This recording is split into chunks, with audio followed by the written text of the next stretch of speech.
हमारे यहाँ आज की चर्चा में शामिल हो रहे हैं आप अर्चित आनंद जी। अर्चित आनंद जी जल संरक्षण, भूमि संरक्षण, वन संरक्षण पर काम करते हैं।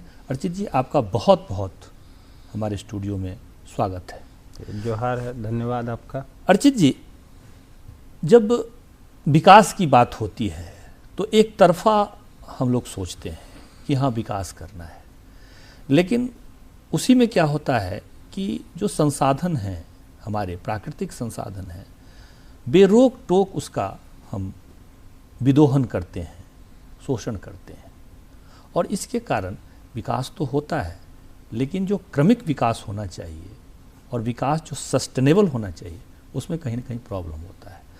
तो ये जो संरक्षण है वो कैसे किया जाए और मानव के सभ्यता के लिए ये क्यों जरूरी है?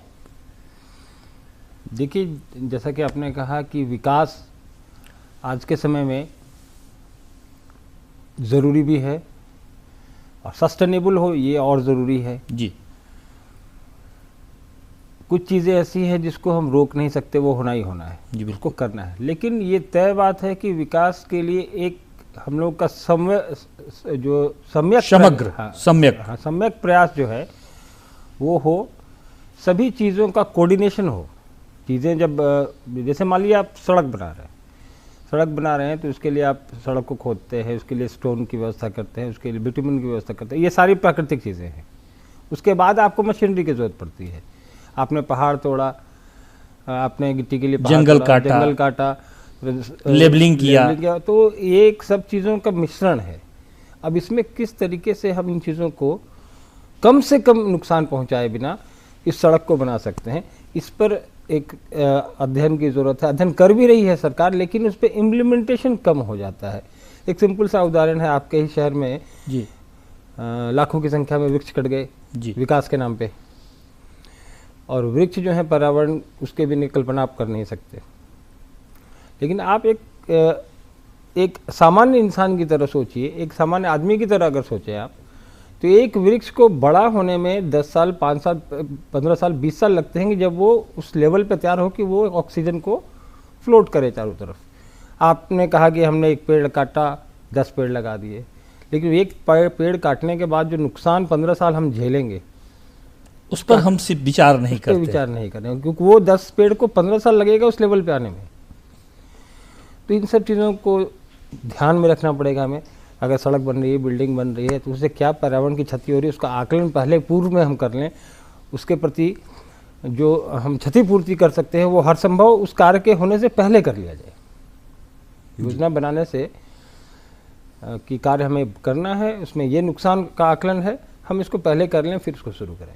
अच्छा, जब प्राकृतिक संसाधनों के विदोहन की बात होती है तो या संरक्षण की बात होती है तो जल एक बहुत महत्वपूर्ण पक्ष होता है किसी भी व्यक्ति के या किसी भी सभ्यता के या किसी के लिए भी, किसी भी जीव के लिए। तो जल का होना बड़ा जरूरी होता है। जल ही जीवन है, ऐसा हम नारा भी देते हैं।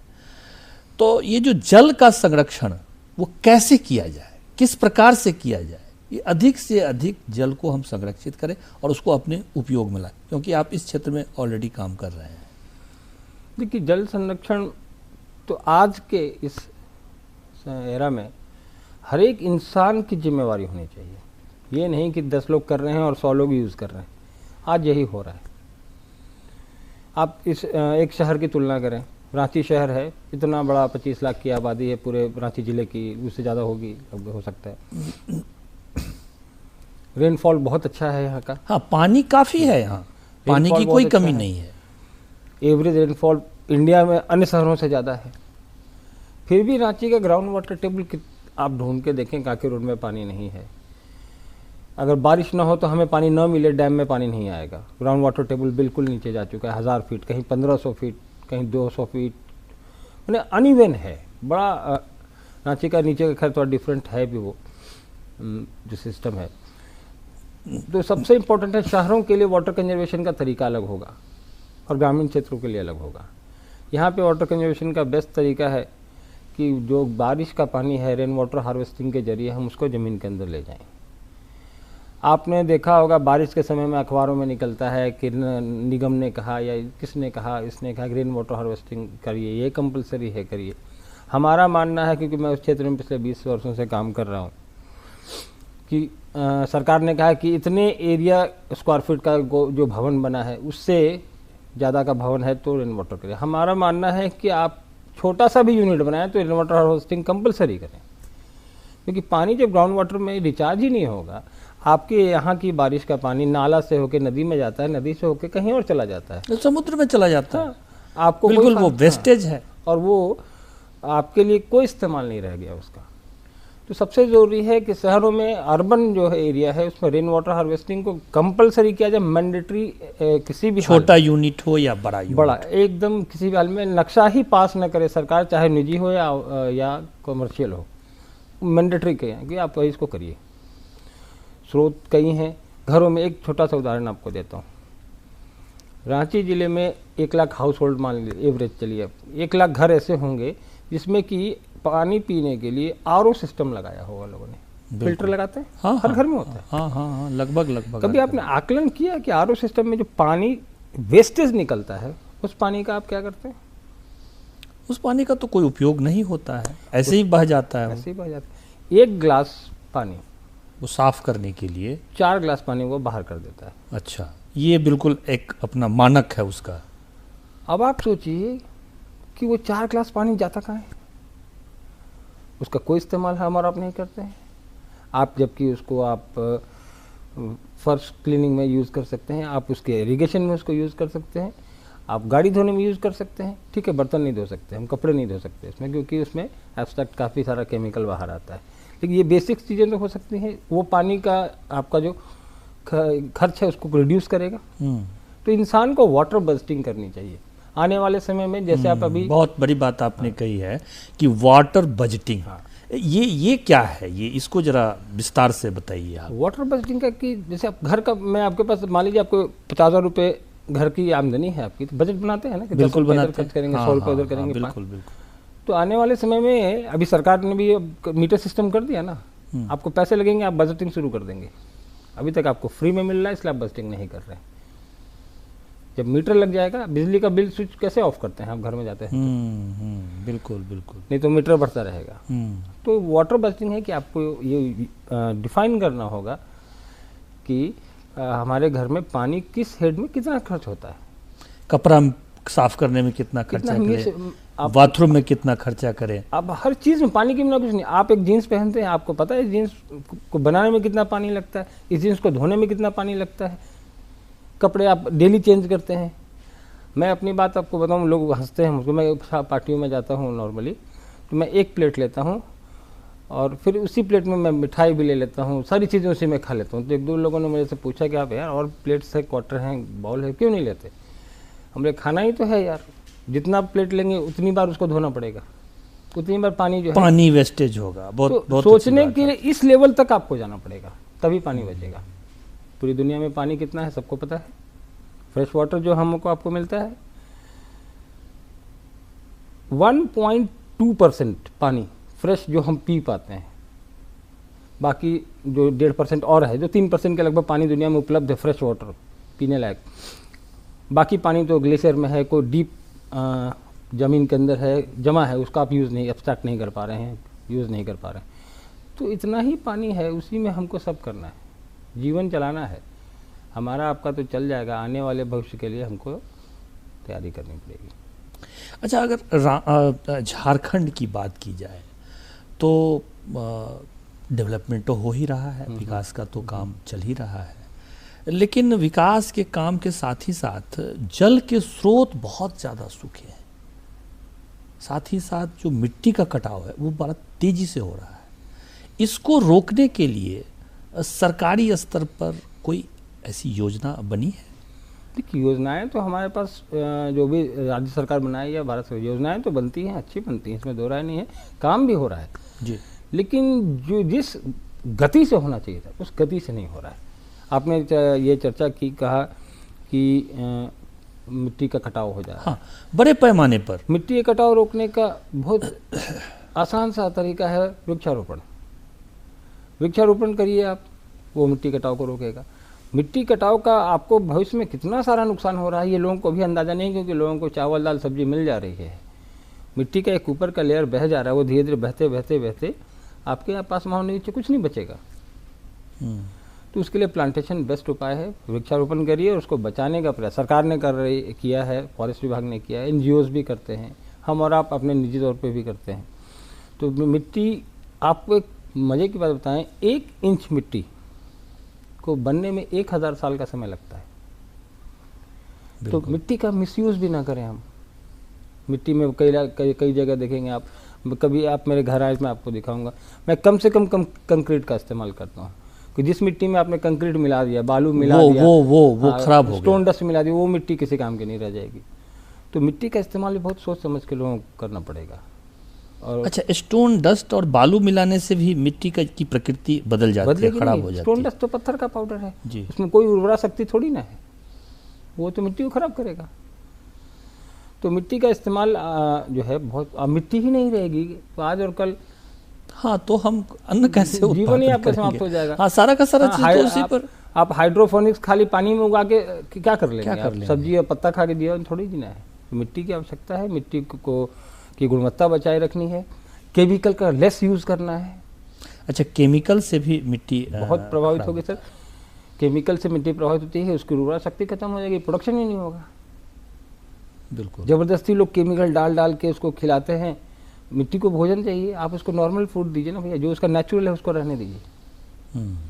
आप जंगलों में जाइए, इतने बड़े बड़े पेड़ होते हैं, कौन सा केमिकल डालता है उसमें? लोग मिट्टी अपनी उर्वरा शक्ति से उतना बड़ा जंगल पालती है ना। बिल्कुल, वहाँ कौन आप यूरिया और फॉस्फेट और पोटास डालने जाते हैं? पेड़ हो जाते हैं 300 फीट लंबे, 2000 साल पुराने, 1000 साल पेड़ रहते हैं जिंदा, बगैर केमिकल के रहते हैं। तो हम और आप बिना केमिकल के क्यों नहीं रह सकते? तो ज़रूरी है, जागरूकता की कमी है। और विकास की दौड़ में, सस्ता करने की दौड़ में किसान भी कई बार उर्वरक जो है उसको गलत तरीके से प्रयोग कर, पेस्टिसाइड कई प्रकार के वो कर लेते हैं। तो अवेयरनेस आ रहा है, सरकार प्रयास कर रही है, हम लोग भी कर रहे हैं, लेकिन थोड़ा समय लगेगा। अच्छा, आम आदमी को जल संरक्षण के लिए, मिट्टी संरक्षण के लिए, प्राकृतिक संसाधनों के संरक्षण के लिए आम आदमी को क्या करना चाहिए? ये तो सरकारी तौर पर योजनाएं बन रही हैं। अपनी दिनचर्या में इनको शामिल करना पड़ेगा आपको। अच्छा, अपनी दिनचर्या में जब तक इन चीज़ों को आप शामिल नहीं करेंगे, तब तक आप जो है इन चीज़ों से मतलब को प्रोटेक्ट नहीं कर पाएंगे। हर आदमी दिनचर्या कैसे, जैसे कि एक तो बचपन से बच्चों, आजकल पर्यावरण संदेश आप देखते हैं, बच्चों में पेंटिंग प्रतियोगिता करते हैं, ये करते हैं, उनको प्रैक्टिकल नॉलेज दीजिए आप। मतलब बच्चों में ये भाव पैदा हो कि किस प्रकार से हम अपनी प्रकृति से जुड़े। ये पेंटिंग से नहीं होगा, इससे थोड़ा और आगे बढ़ना पड़ेगा।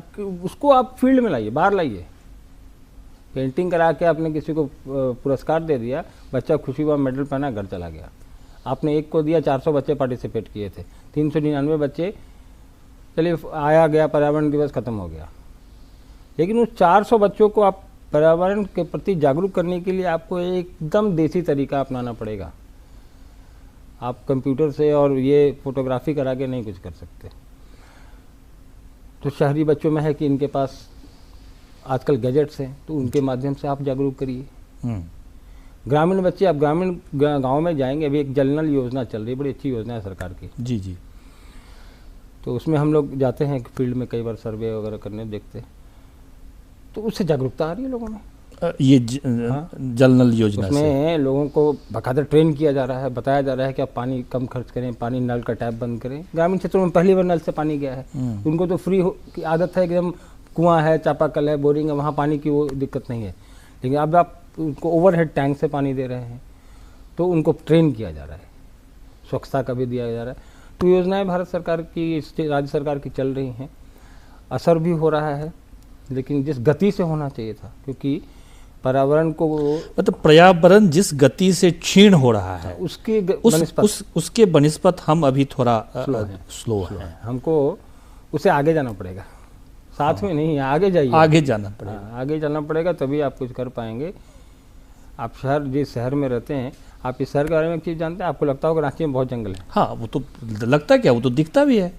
सच्चाई आपको मैं बताऊँ, पूरे देश में आप गूगल कर लीजिएगा, जितने राज्य की राजधानियाँ हैं, पेड़ों का औसत रांची में सबसे कम। दिखता बहुत पेड़ है।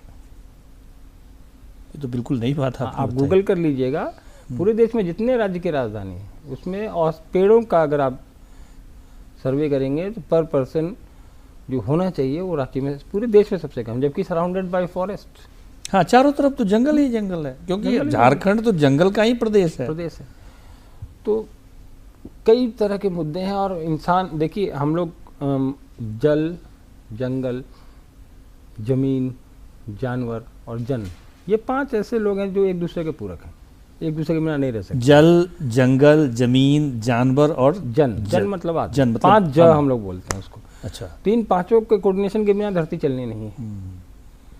तो कोऑर्डिनेशन में क्या है, जन है, हम आपके जैसे लोग हैं, हम अपने हिसाब से चीज़ों को कर लेते हैं। जानवर के पास भी कोई ऑप्शन नहीं है, उसको भी आप केमिकल खिला के उसका दूध निकाल लेते हैं, नहीं तो सुई दे करके दूध निकाल लेते हैं। हाँ, बिल्कुल। पौधे में पेस्टिसाइड डाल के आप जो कद्दू इतना बड़ा होता है उसका इतना बड़ा बढ़ा लेते हैं। तो सारी गड़बड़ी जो है ना वो हमारी से शुरू होती है। हम अपनी सुविधा के लिए प्रकृति में, पर्यावरण में हेर फेर करने की कोशिश कर रहे हैं, दोहन कर रहे हैं, और भयानक परिणाम होने वाले हैं इसके। तो कई स्तर पे है ना, आप सड़क पे चलते हैं, गाड़ियाँ इतनी हैं, धुआं इतना निकलता है। सरकार तो कह रही है कि हम वो बैटरी वाली कारें ला रहे हैं, इलेक्ट्रिक कारें ला रहे हैं। ये सड़क पे बैटरी वाली कारें और लिथियम वाली कारें आते आते 50 साल लगेगा, 100%। हाँ, कम से कम 20-25 साल तो लग ही जाएगा, उससे ज़्यादा ही लगेगा। आप देखेंगे ना, वो तो कारें इतनी महंगी कि सामान आदमी अफोर्ड नहीं कर सकता। आप रांची शहर में देखिए कितनी कारें हैं, दिखती मुझे लगता है अगर 500 कारें दिन भर में आपने देखी तो एक भी मुझे तो नज़र नहीं आती। अभी मैं आया हूँ अपने घर से, एक भी नज़र नहीं आई मुझे। अब बशर्ते कि बाइक थोड़ा दिख रहा है, बाइक, छोटी गाड़ियाँ दिख रही हैं, स्कूटी दिख रही है। मैं धनबाद में, हम लोग काम कर रहे हैं वाटर कंजप्शन पे, जल संरक्षण पे। वहाँ पे आप देखेंगे माइनिंग एरिया है जी, इतना एयर पोल्यूशन होता है वहाँ। बड़ी बड़ी गाड़ियाँ चलती है, हाईवा चलते हैं, मशीनरी चलती है, उनसे डस्ट उड़ता है, धूल उड़ती है, पूरा पोल्यूशन, एयर पोल्यूटेड हो जाता है।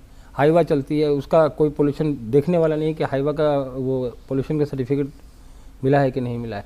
तो हर एंड पे ज़रूरत है इसको हम लोग को रेक्टिफिकेशन की, कि भैया पर्यावरण के प्रति नो कॉम्प्रोमाइज़, ज़ीरो टॉलरेंस की नीति जब तक नहीं अपनाएंगे, हम और आप बहुत खतरे में पड़ने वाले हैं। और खुद का भी, मतलब खुद का भी स्टार्ट अपने से करना पड़ेगा। अपने घर से स्टार्ट करिए, अपने बच्चों से स्टार्ट करिए, उनको जागरूक करिए। इधर के दिनों में अर्चित जी पेड़ वेड़ तो काफ़ी लग रहे हैं और लोग भी काफ़ी अवेयर हुए हैं, तो थोड़ा फ़र्क तो पड़ा होगा, कुछ तो फ़र्क पड़ा होगा। जैसे रांची में ही कुछ पेड़ वेड़ लगाने की व्यवस्था हुई। हम ये नहीं कहते कि फ़र्क नहीं पड़ा है या नहीं पड़ेगा जी। हमने थोड़ी देर पहले कहा ना कि जो गति होनी चाहिए जी, वो स्लो है। आप साल में अगर 1 लाख पेड़ लगाते हैं, पेड़ों के लिए भी जगह चाहिए ना, जगह तो आपके पास लिमिट है, जगह तो लिमिट है ना। पेड़, अब रांची शहर में हर साल 1 लाख पेड़ आप लगा नहीं सकते, जगह ही नहीं है, कहाँ लगाएंगे। लेकिन हर साल 1 लाख गाड़ियाँ तो बढ़ जा रही।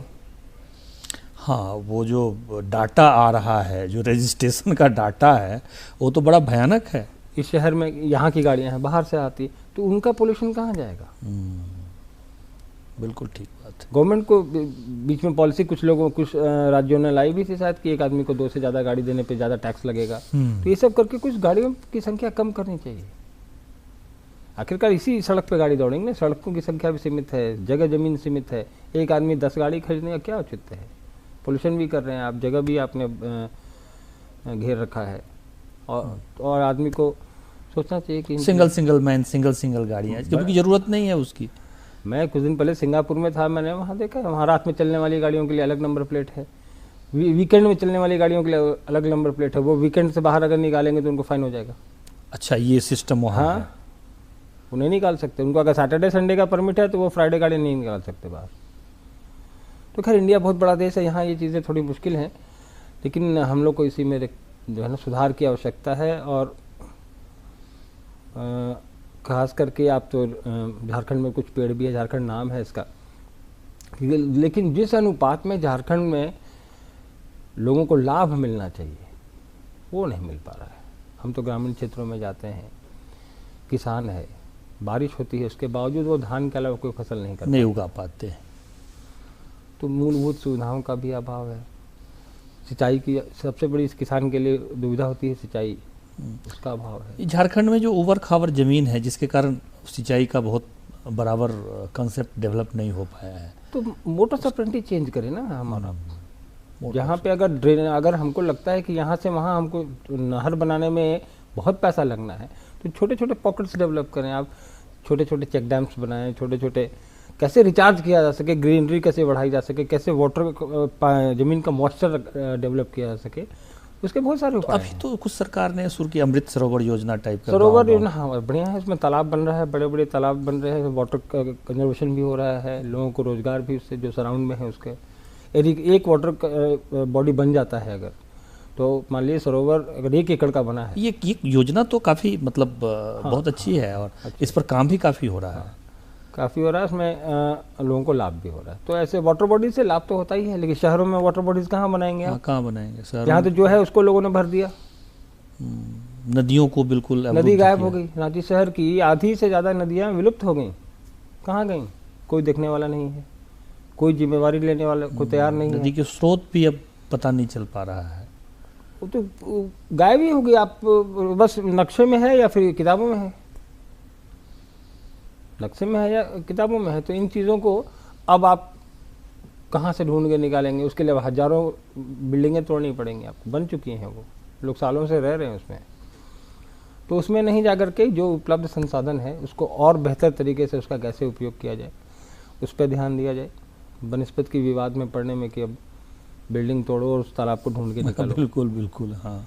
वेस्टेज ऑफ टाइम और वेस्टेज ऑफ मनी ऑल्सो, संसाधन का भी दुरुपयोग है, तो उस चीज़ में न जाएं हम लोग। लेकिन आगे अब ऐसा न हो, ये सुनिश्चित इस पर गंभीरता से हो कि वाटर रिसोर्सेज जो भी हमारे हैं उसको मैं जिंदा रखूं, ये हर इंसान की जिम्मेवारी है। लेकिन विकास की अंधी दौड़ में हम और आप ऐसा दौड़ रहे हैं कि ये चीज़ें हमें दिख नहीं रही हैं। आप नतीजा देख लीजिए, कांके डैम के कई एक ऐसे अपार्टमेंट हैं जहाँ लोगों ने फ्लैट छोड़ दिया है, ये पूरी बिल्डिंग खाली है। कांके डैम के आसपास, कांके रोड में जाइए, कांके रोड में, हाँ, बिल्डिंग खाली। ऐसा क्यों?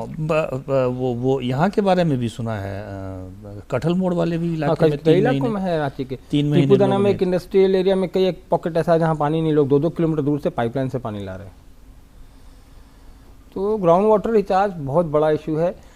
बिहार में भी अभी हम लोग गए थे, बिहार में मुजफ्फरपुर जगह है, वहाँ जो 10 फीट पे 15 फीट पे पानी मिलता था, कई जगह वहाँ 45 फीट पे मिल रहा है, जबकि वहाँ कोसी नदी है और कई गंडक नदी है, बूढ़ी गंडक बहती है। अच्छा, बहुत अच्छा आपने बड़ी बातें कही, वाटर कंजर्वेशन, भूमि का जो मिट्टी का कटाव है, और ये तमाम सारी बातें जो विकास की अंतिम दौर में हम जब दौड़ रहे हैं, तो ऐसे चीज़ों पर हमको थोड़ा कंट्रोल करना पड़ेगा, पर्यावरण को भी थोड़ा ठीक ठाक करने की कोशिश करनी पड़ेगी, और ये अपने से शुरू करना पड़ेगा। आप हमारे स्टूडियो में आए, आपका बहुत बहुत आभार, बहुत बहुत धन्यवाद।